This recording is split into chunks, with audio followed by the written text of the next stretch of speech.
आज की कहानी है एक स्कूल टीचर की जो कि अचानक प्रेग्नेंट हो जाती है। हैरानी की बात यह है कि उसका पति कभी बाप नहीं बन सकता था। आखिर इसके पीछे सच्चाई क्या थी? क्या टीचर के स्टूडेंट्स ने ही उसके साथ ऐसा किया था? इन सारे सवालों का जवाब हम लोग इस वीडियो में आगे देखेंगे। तो चलिए इस मूवी को शुरू करते हैं। इस कहानी की शुरुआत में हम लोग एक देविका नाम की लड़की को देखते हैं जो आईने के सामने खड़ी होकर खुद को देख रही थी। वो थोड़ी परेशान थी क्योंकि पिछली रात को उसके साथ कुछ ऐसा हुआ था जिसे वो समझ नहीं पा रही थी। कुछ देर के बाद हम लोग उसके पति सुजीत को देखते हैं। वो हॉस्पिटल में कंपाउंडर की नौकरी करता है। सुजीत की नजर देविका के गायब इयररिंग्स पर जाती है। पूछने पर देविका कहती है कहीं रख दिया होगा। अब सुजीत काम पर निकल जाता है। उसके बाद देविका फिर से आईने के सामने खड़ी होकर अपने बाहों पर पड़े चोट के निशान को देखती है। इधर हॉस्पिटल में सुजीत अपने दोस्त केविन से मिलता है। इनकी बातचीत से हम लोग ये जान पाते हैं सुजीत की शादी 4 साल पहले हो चुकी है, लेकिन कुछ दिक्कतों की वजह से देविका मां नहीं बन पा रही थी। इसी वजह से वो लोग अक्सर डॉक्टर के पास चेकअप करवाने के लिए जाते थे।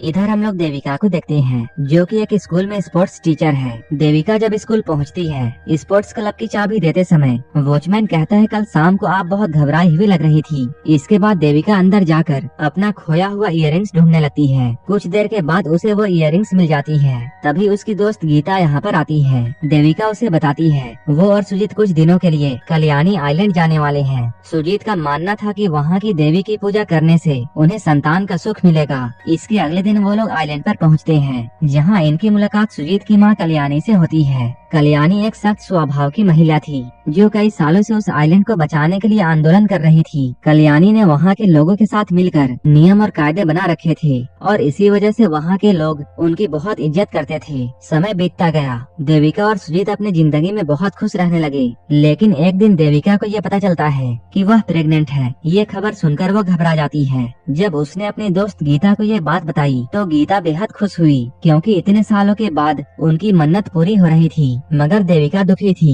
क्योंकि वो उस हादसे को अब तक नहीं भूल पाई थी और अब वो सच जानना चाहती थी कि आखिर उसके साथ उस रात को क्या हुआ था। रात को वो अपने फोन में कुछ देख रही थी। तभी सुजीत कमरे में आ गया। उसने कैलेंडर देखते हुए पूछा क्या इस बार उसे पीरियड्स आए हैं। देविका ने कुछ नहीं बताया। सुजीत बेहद खुश था क्योंकि उसे पूरा यकीन था कि देविका इस बार प्रेग्नेंट होगी, लेकिन देविका फिलहाल इस राज को छुपाना चाहती थी। इसके बाद वो अपने फोन पर टीचर से जुड़े हुए स्कैंडल वीडियो सर्च करने लगती है। तभी सुजीत उसे सोने के लिए कहता है। अब देविका फोन बंद कर कमरे से चली जाती है। अगले दिन सुजीत अपने दोस्त केविन के साथ में घर पर ड्रिंक कर रहा होता है, लेकिन मन ही मन में उसे देविका के आने का डर सता रहा था। केविन उसे समझाता है कि उसे अपनी पत्नी को हावी नहीं होने देना चाहिए और उससे नहीं डरना चाहिए। इस पर सुजीत साफ कह देता है कि वो ऐसा नहीं कर पाएगा। तभी केविन उसे सिगरेट लाने के लिए कहता है। सुजीत कमरे में सिगरेट ढूंढने के लिए जाता है और वहीं उसे देविका की प्रेगनेंसी की रिपोर्ट मिलती है। रिपोर्ट देखकर वो बहुत खुश होता है। रात को सुजीत देविका से पूछता है क्या उसे कोई बात बतानी है, लेकिन देविका परेशान होकर कुछ नहीं कहती और बस उसे सोने के लिए कह देती है। सुजीत को लगता है कि शायद देविका उसे बाद में सरप्राइज देना चाहती है, इसलिए उसे अभी तक कुछ नहीं बताया। अगले दिन देविका फेसबुक पर अपने स्टूडेंट संदीप के भाई अखिल की शादी का कार्ड देखती है। वह सुजीत से कहती है वह कल अपने माँ के घर जाना चाहती है क्योंकि उसकी तबीयत ठीक नहीं है। इसके बाद देविका इंटरनेट के जरिए संदीप के घर तक पहुँच जाती है जहाँ शादी की तैयारियाँ चल रही थी।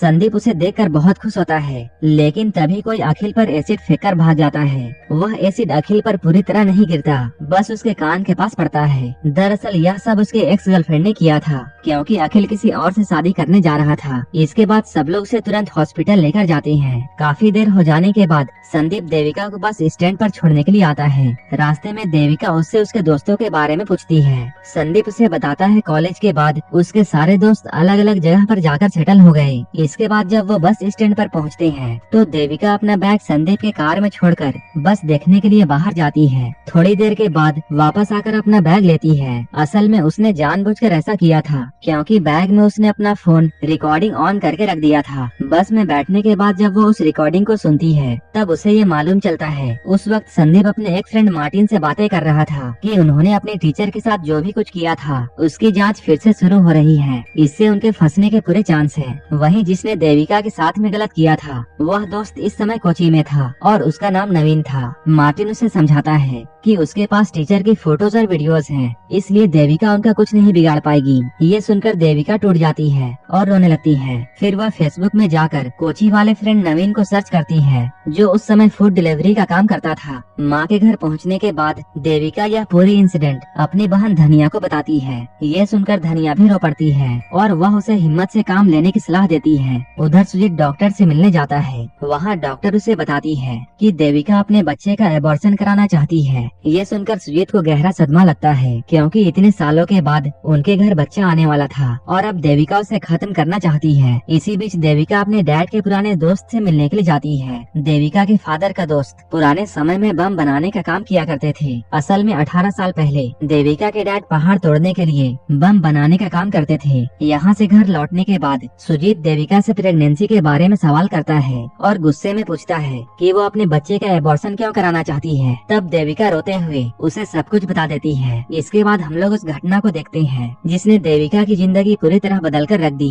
और जिसकी वजह से देविका अंदर ही अंदर टूट चुकी थी। असल में कुछ महीने पहले एथलीट मीट होने वाली थी। उसी दौरान विवेकानंद स्कूल के कुछ लड़के देविका की स्पोर्ट्स क्लब हॉल में मौज मस्ती कर रहे थे। उस समय बाकी सारे स्टूडेंट्स वहाँ से जा चुके थे, तो देविका ने उन लड़कों को वहाँ से जाने के लिए कहा, मगर उन्होंने चालाकी से उसे एक टॉफी दी जिसमें ड्रग्स मिला हुआ था। टॉफी खाते ही देविका चक्कर खाकर बेहोश हो गई। इसके बाद नवीन और उसके दोस्तों ने देविका के साथ सभी ने मिलकर दुष्कर्म किया और ऐसा करते हुए उसकी वीडियो भी बना ली। जब देविका को होश आया तब उसकी हालत बहुत खराब थी। आधे होश में ही वो घर लौट आई। यह वही दिन था जब शुरुआत में हमने देविका को आईने के सामने खड़े हुए देखा था। उसकी बॉडी पर उन लड़कों के दिए हुए कई जख्म थे। ये सुनकर सुजीत और भी गुस्से में आ गया और देविका से कहने लगा, तू अपने पेट में पता नहीं किसका पाप लेकर घूम रही है। और इस तरह सुजीत देविका को भला बुरा कहने लगा और उससे गुस्सा होकर हॉस्पिटल चला गया। वहाँ जाकर उसने केविन को पूरी बात बताई। ये सुनकर केविन उससे कहता है, उसने पहले ही चेतावनी दी थी कि अपनी वाइफ को इतना आजादी मत दो। अब हालत ऐसा है कि सबसे बेहतर यही होगा कि उस बच्चे का एबॉर्शन करा दिया जाए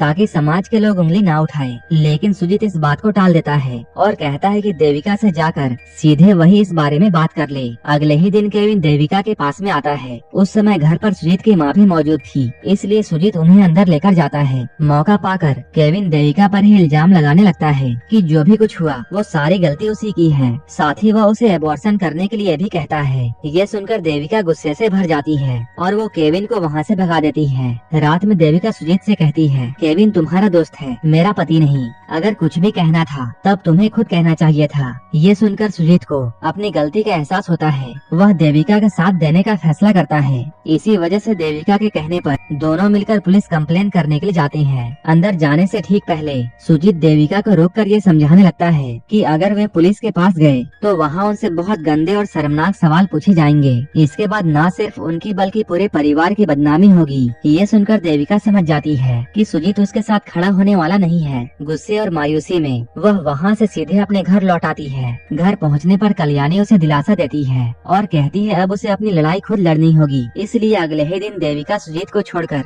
अपने माँ के घर चली जाती है। सुजीत जब कल्याणी से पूछता है कि उसने देविका को क्यों जाने दिया, तब कल्याणी गुस्से में कहती है कि उसे अपनी पत्नी का साथ देना चाहिए, लेकिन उसने समाज के डर से उसका साथ छोड़ दिया। ये सब बोलकर वो भी गुस्से में सुजीत को वहीं छोड़कर आइलैंड चली जाती है। सुजीत जब हॉस्पिटल पहुंचता है तब वहां के सभी लोग उसका मजाक उड़ाते हैं, क्योंकि केविन ने देविका के बारे में सारी बातें सभी तक फैला दी थी। ये सुनकर सुजीत को बहुत गुस्सा आया और उसने केविन की पिटाई कर दी। वहीं दूसरी तरफ अमजद नाम का लड़का देविका से मिलता है। वो कहता है कि सालों पहले पुलिस ने उसके डैड को अरेस्ट कर लिया था, लेकिन वो बुरे इंसान नहीं थे। अमजद के डैड देविका के गुरु थे, जिन्होंने देविका को मार्शल आर्ट सिखाया था। अमजद उसे अपने डैड का दिया हुआ एक तोहफा देता है जो उन्होंने देविका के लिए भेजा था। इधर देविका की सास कल्याणी ने देविका की मदद करने के लिए एक पुलिस वाले को भेजा जिसका नाम रॉय था। रॉय से उसे मालूम चला कि नवीन इन दिनों कोची में है। वो वहाँ जाकर नवीन से मिलती है और इतने प्यार से बात करती है कि नवीन उसकी तरफ खींचने लगता है। जाते जाते वो अपना नंबर देकर शाम में कॉल करने के लिए कहती है। अब देविका और नवीन की चैटिंग शुरू हो जाती है। वह उसे अगले दिन मिलने के लिए एक लॉज में बुलाती है। वहीं इधर रॉय देविका को ये बताता है कि बचपन से ही उसकी की परवरिश कल्याणी मैडम ने की थी, इसलिए वह उनके लिए कुछ भी कर सकता है। उनका प्लान था कि अगले दिन नवीन को लॉज में बुलाकर वहीं खत्म कर देंगे। वहीं दूसरी तरफ हम लोग सुजीत को देखते हैं, जिसे अपनी गलतियों का एहसास हो चुका था। वो देविका से बात करने की कोशिश करता है, लेकिन देविका उसका कॉल नहीं उठाती। इधर रॉय किसी काम से अपने सीनियर के साथ में जाता है, इसलिए देविका को अकेले ही नवीन से मिलने के लिए जाना पड़ता है। वो लॉज असल में एक ओयो होटल था, जहाँ कपल्स आया करते थे। वहाँ पहुंचकर देविका नवीन के कमरे में जाती है। शुरू में नवीन उसके करीब आने लगता है, जिससे देविका को थोड़ी घबराहट महसूस होती है, लेकिन वह चुप रहती है। कुछ ही देर के बाद नवीन उसे जबरदस्ती नीचे गिरा देता है और तभी उसके 3 दोस्त, जिसमें संदीप भी होता है, वहाँ आ जाते हैं। वो सब देविका को बताते हैं कि उन्हें पता है कि उनका पीछा किया जा रहा है। तभी संदीप कहता है उनके पास देविका की सारी वीडियोस है। वो लोग देविका को वीडियो अपलोड करने की धमकी देते हैं, लेकिन कहते हैं कि वो ऐसा नहीं करना चाहते, बस चाहते हैं कि देविका चुपचाप उनका पीछा छोड़ दे। देविका उनसे मन्नतें करने का नाटक करती है, लेकिन फिर अचानक दरवाजा बंद कर देती है और इसके बाद वो अपने गुरुजी का दिया हुआ हथियार निकालकर उन पर हमला कर देती है। मार्शल आर्ट की ट्रेनिंग की वजह से देविका इन लड़कों को पटक पटक कर मारती है। लड़के एक एक करके बुरी तरह घायल हो जाते हैं। संदीप और मार्टिन डर के भागने लगते हैं। तभी रॉय वहाँ आकर उन्हें रोक लेता है और दोनों को बेरहमी से मारता है। इसके बाद देविका नवीन के सामने वही बम रख देती है, जिसे पहाड़ तोड़ने के लिए उसके डैड इस्तेमाल किया करते थे। धमाके के साथ देविका का बदला पूरा हो जाता है। इसके बाद हम लोग कहानी में कुछ समय बाद का सीन देखते हैं। यहाँ सुजीत देविका से मिलकर उससे माफी मांगता है, लेकिन देविका साफ कह देती है कि अब वो अकेले ही अपनी जिंदगी जीना चाहती है। साथ ही देविका ये बताती है कि उसने अपने बच्चे का एबॉर्शन नहीं कराया, क्योंकि अब वही बच्चा उसकी ताकत है। इस सीन के साथ ये मूवी यहीं पर खत्म हो जाती है। ऐसे ही वीडियोस के लिए आप हमें टेलीग्राम और इंस्टाग्राम पर फॉलो कर सकते हैं, जिसका लिंक डिस्क्रिप्शन में दिया हुआ है।